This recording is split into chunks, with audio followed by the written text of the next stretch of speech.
Dolu.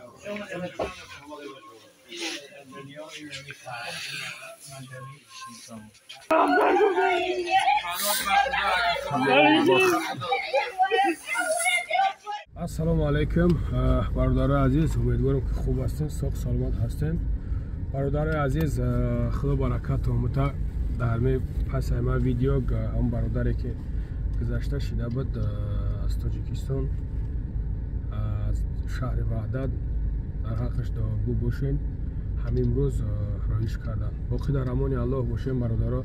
خداوند نگهبانتون باشه. سلام علیکم و رحمت الله و برکات برای این برادرای مهاجری که در تمام شهر روسیه‌اند، بچه‌های استراخان، تمام مهاجرایی که دستگیری کردن برادر یاردم کردن.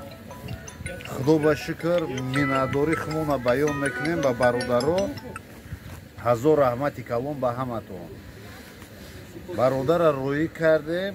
خدا با شکر سیومکا کردگی هم بچه‌ها انشاءالله میپرتوین. میبینید در پیش مرگ возможности گاو زدن نبود، مناداری کردن نتونستیم. در پیش مرگ مناداری خمونه باز هم بیان میکنیم با همتون برادران مهاجرا. رنگ ما برین برادران مهاجرا. هزار رحمت کلام به همتون. سربلند باشین، خانه آباد باشین.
نصیب باشه شد بچه‌ها.